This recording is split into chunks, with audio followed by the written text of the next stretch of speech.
খুব দুঃখের সাথে তোমাদের একটি কথা আজকে আমার শেয়ার করতে হয়। আজকে সকালে আমি আমার বিভিন্ন রকম সার বাগান তৈরির জন্য বিভিন্ন সরঞ্জাম আমি সব এখানে রেখে গেছিলাম, কিন্তু দুঃখজনক ব্যাপার বৃষ্টিতে এবং ঘূর্ণিঝড়ে সব কিছু আমার সর্বনাশ করে ফেলছে। তো গাছে এক এক করে আমি দেখাই কি কি আমি থুয়ে গেছিলাম কিভাবে, আর এখন এসে দেখি কিভাবে। তো এগুলো দিয়ে আমি কোকোটিন বানাবো।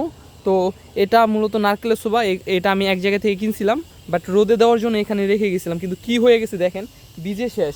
তারপর এই জায়গায় কিছু সার ছিল কোকোটিন জাতীয়, এটা মানে ওইটার সাথে মিলাবো তখন ওইটাও মানে এরকম হয়ে যাবে। তো এইটাও এসে দেখি বীজে পুরা শেষ। দেখেন পানি কতটুকু জমছে। তো এই তেরপালটা দিয়ে গেছিলাম শুকানোর জন্য, যাতে শুকায় এবং সুন্দরভাবে মানে আমি যাতে ওইটার ভিতরে লাগাতে পারি গ্রিন হাউসের মতো। তো এইটা এসে দেখি বীজে বীজে কী হয়ে গেছে দেখেন, দেখছেন।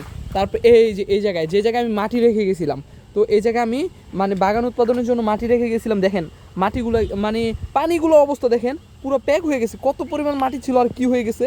আর এই মাটিগুলো আইসা টুকিটাকি কিছু ভালো মাটি ছিল না, মানে প্যাকালো মাটি আমি এই বস্তার ভিতরে বইরা হালাইছি।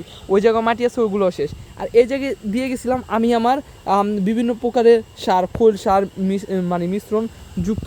তো এগুলো আইসা দেখি কোনো কিছুই নেই, প্রায় 3 কেজির মতন ছিল, প্রতি কেজি 250 টাকা করে। এখানে আইসা দেখি কোনো কিছুই নেই, সব এরকম হয়ে গেছে। এই যে দেখেন এটা হলো মাটির অবস্থা, আর এখানে আমার সারের অবস্থা, এগুলো সব এদিক দিয়ে চলে গেছে গা। মানে কি একটা অবস্থা, কি বলবো, বলার কোনো ভাষা নাই। দেখেন ছাদের অবস্থা দেখেন, মানে পানি দিয়ে হয়েছে কি, আমি পুরো ভাই শেষ, একেবারে শেষ।